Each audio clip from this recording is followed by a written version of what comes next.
Okay, so this is my review for Southern Charm New Orleans. This is their second season, episode 1. So this is my first time reviewing this series. I watched it last season, but this season I'm like, I might jump on here and do a review. So welcome to the channel. My name is Trina, and yes, rate, comment, subscribe, give your opinion, leave comment if there's anything that you want to add, share, whatever. I'm gonna do this review, but a lot didn't go on. There's a few things here and there, so I'm not gonna go blow by blow. I might, I don't know, we'll see. We'll just go play it by ear. Kind of made some notes, so I'll stay on track a little bit, but it wasn't a lot that went on today, so anyway, let's just jump right in.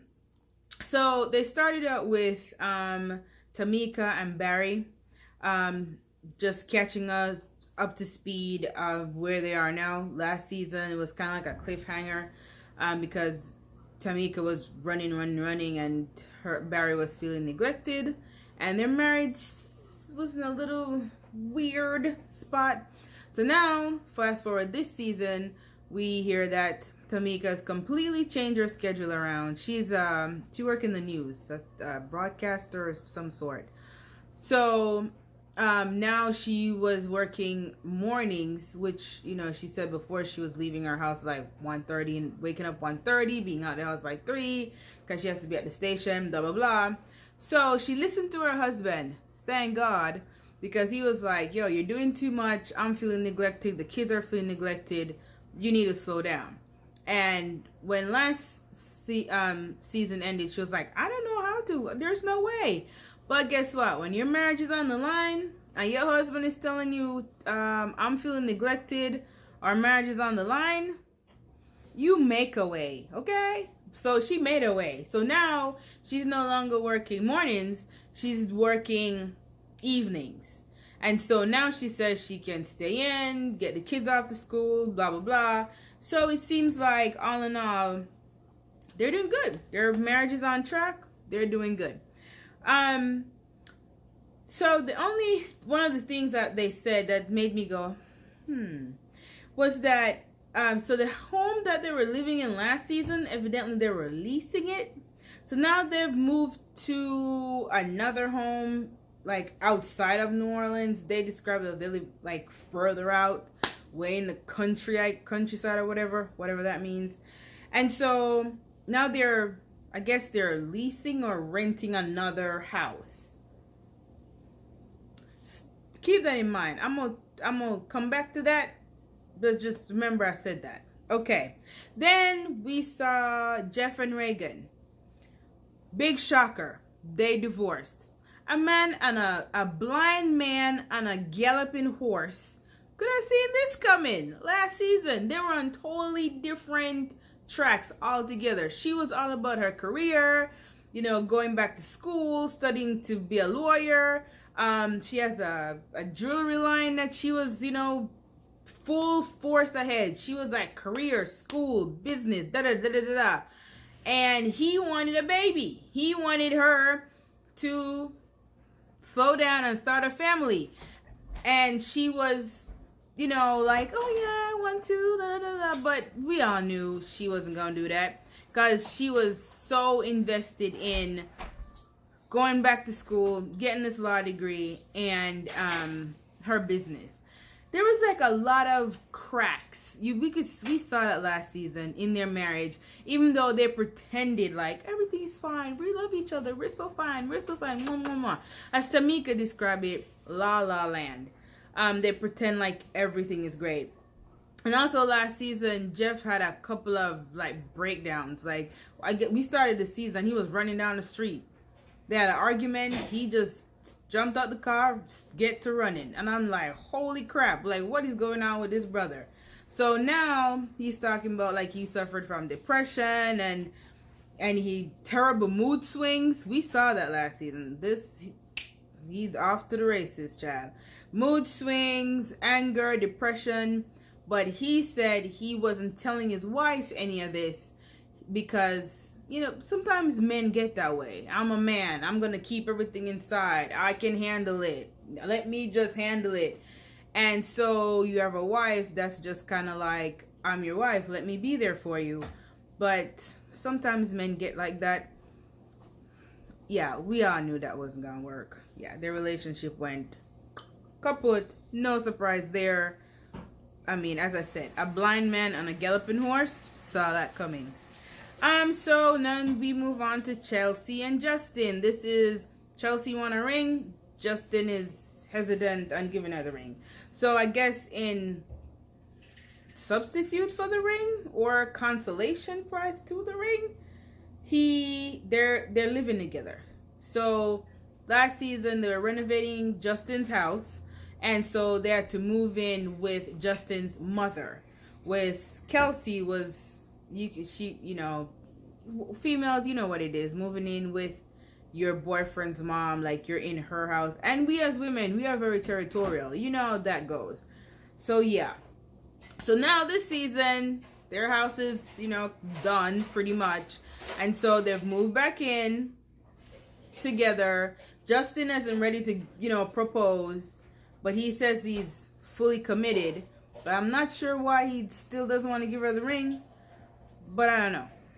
So, but in lieu of that, to appease her, evidently, he has allowed her to renovate the home and get a dog. Right? So in space of the ring, she gets to renovate the home to know she feels like it's my house. It's my house. Right, but your name ain't on the title though. And you ain't got no ring though. But if you break up, you have your dog. It's I guess that's a consolation prize if there ever was one. Whatever. Moving right along. So in the next scene we saw, I think Tamika and Reagan, they went out to lunch. They were talking about Reagan's separation from Jeff, their divorce, blah, blah, blah, blah, blah, blah. Tamika's big thing was, I'm your best friend. Why aren't you leaning on me while you're going through this divorce? So Tamika is feeling some kind of way because she's like, well, Reagan, like, I'm Team Reagan. Like, if there's anyone that should be there for you, it should be me. Why aren't you talking to me and sharing your problems with me, sharing your burdens with me, blah, blah, blah.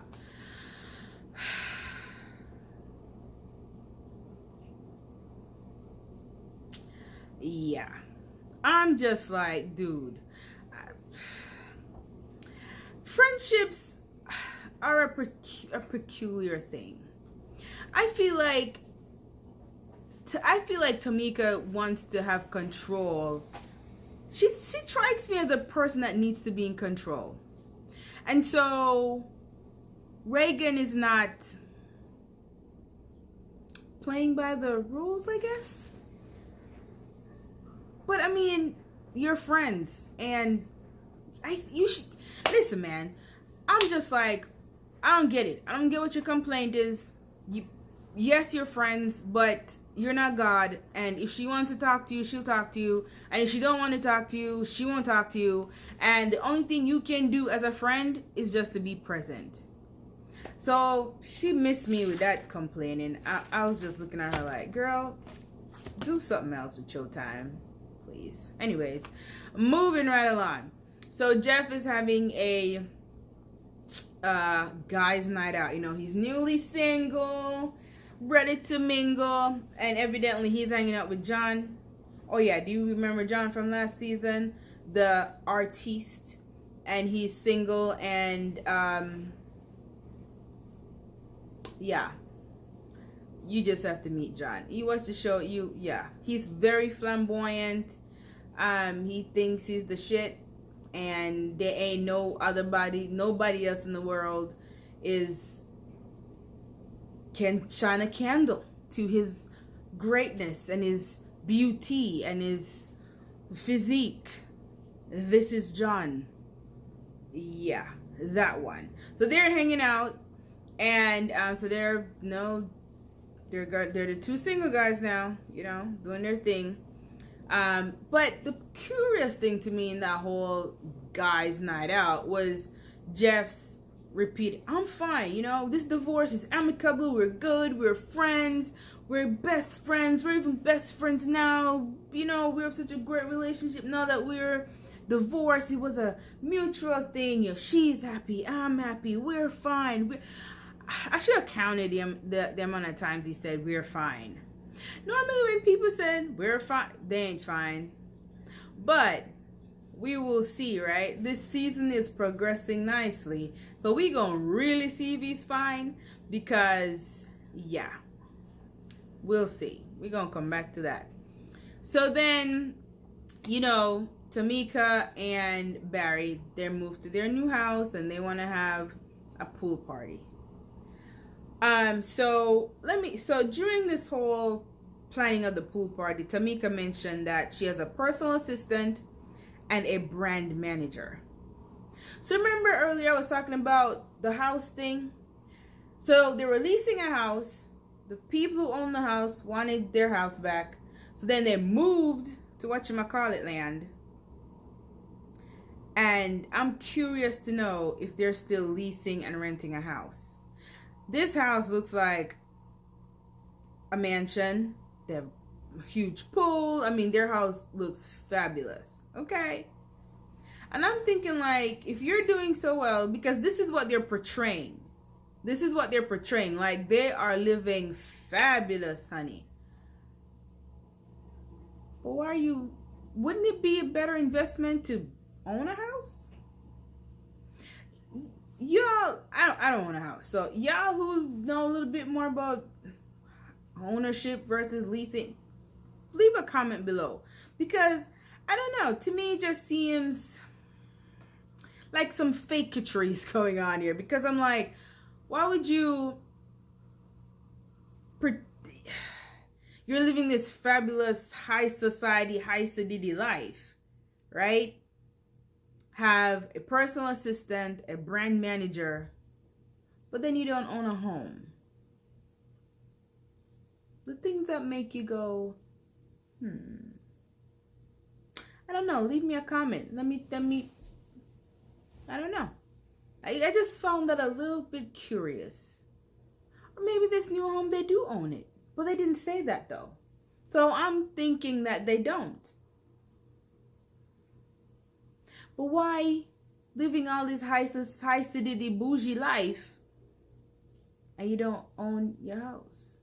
Wouldn't it be kind of better to downsize and then own a house instead of going to get this huge ass I want to show off house wherein you have to lease it or rent it? I don't know. Y'all tell me. Barry said his business has boomed, his personal training, because he owns a gym. Barry owns a gym. His business is doing great. His personal training thing has just gone up. Tamika she's a broadcaster. So I don't know. Maybe they can afford a house? But they act like they can though. Anyways, moving right along. So, they were, So they were at the pool. All the girls and gals were gathered. So here goes Tamika, Chelsea, Reagan, and this other girl.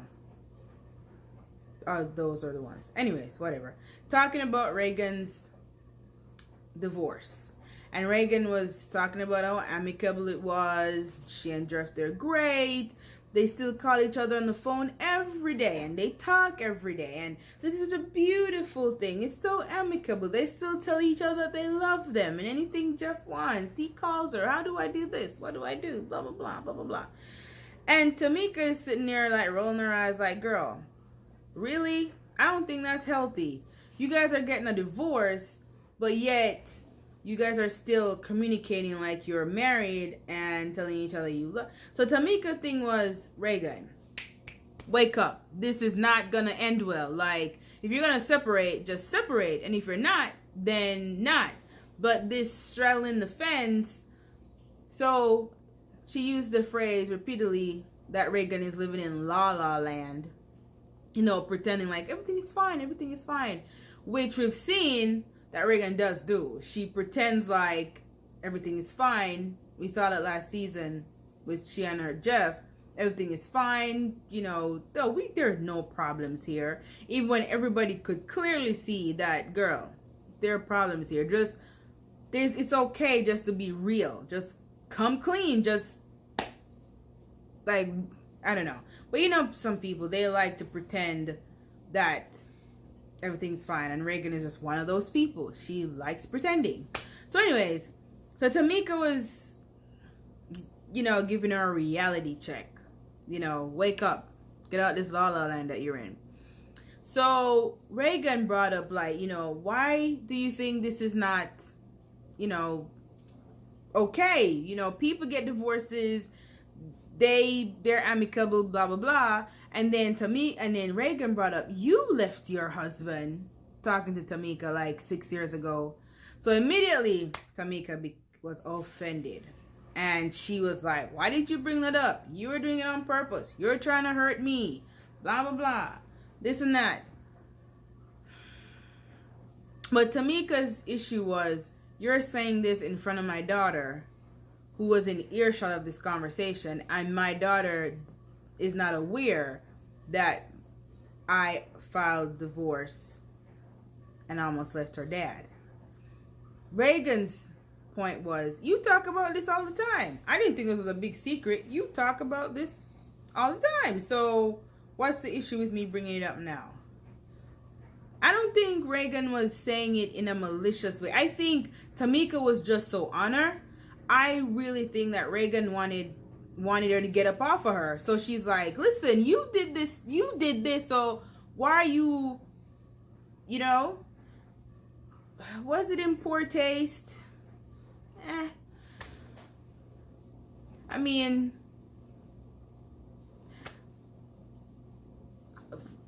I think if you're gonna get all this butt hurt about talking about this divorce and whatever, then you shouldn't even be talking about this, period. Your daughter was in earshot. Why are you talking about what's going on with Reagan in the earshot of your daughter if this was, you know what I'm saying? So now that then Reagan brought up her shit and she's all, offended and saying that her friend did it on purpose. She's being passive aggressive. And I don't know. I don't think Reagan was being passive aggressive. But I do think she was trying to get Tamika up off of her. Because Tamika can come on very strong. When she's hell-bent on an opinion, she is forceful with her opinion and her views. And she's like, no, but this is what it is. So Reagan was just like, hey, you did this years ago. And, you guys are good. So I don't think she meant it maliciously. Tamika thought she did. Who knows? I think the truth lies somewhere in the middle. But, I mean, Reagan apologized and told her, hey, I didn't mean it that way. But Tamika was hell-bent in believing that Reagan meant it in a malicious way and meant to hurt her. So that gave me a little bit of pause, because I'm like, this woman who you said is one of your best friends, and here she is telling you that she didn't mean it in the way that you took it, but you're hell-bent in believing that she was being malicious.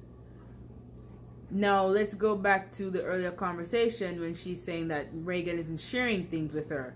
I can see why. Because if you have a best friend who her default is, I do things purposely to hurt you, then why would I want to share stuff with you? I don't know. That's just my thought on that. Who cares? What else? John shows up, middle of summer, wearing a fur coat. But you know him, he always be doing the most, so we're gonna just move right along. And then Jeff shows up. He's now Jeff Free. Okay, Jeff -Free. He's a new him. He got a new look, new haircut, He had pierced both his ears. He's like the white replica of John. And he shows up. He's looking good. Reagan is kind of looking at him like, ooh la la, you know.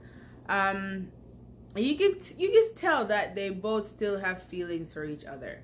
You can tell that they both still have feelings for each other. So we're fine. This divorce is great. We're amicable. We're just great friends. I could see this going down the shitter. And at the end of the program, we saw that Reagan has a new man. So this is going to get all kind of interesting. Because Jeff isn't over her. And they're still blurring the lines. Calling each other every day. Saying, I love you. I love you. Reagan hasn't told Jeff that, hey, I'm dating. She hasn't put up boundaries in their relationship. Neither has he. So he's probably over there thinking she's not dating. But she is. But she's not upfront and telling him that. But then again, they're divorced. Does she even have to? But I don't know. I think she should. Because if you're going to carry on this, I love you, we're so great. You know how this man is. And the ink hasn't even dried on your divorce. Yeah, you guys are separated legally. But you don't just turn off feelings like that. And you know how this man get. He will go from 0 to 100 in a hot minute. And you're still talking about, I love you on the phone. You haven't put that boundary up. This is a recipe for disaster. But we gonna see next week. It seems like they're gonna have a little shindig wherein Reagan is gonna introduce her new man to everybody. So we gonna see how that goes down. I don't think it's gonna go well. What do you think? That is recipe for disaster. That's what I'm saying. But let me know what you think. As I said, this is my review for Southern Charm New Orleans, episode 1, season 2. And let me know what you think. If I missed anything, drop it down below. Catch you next week.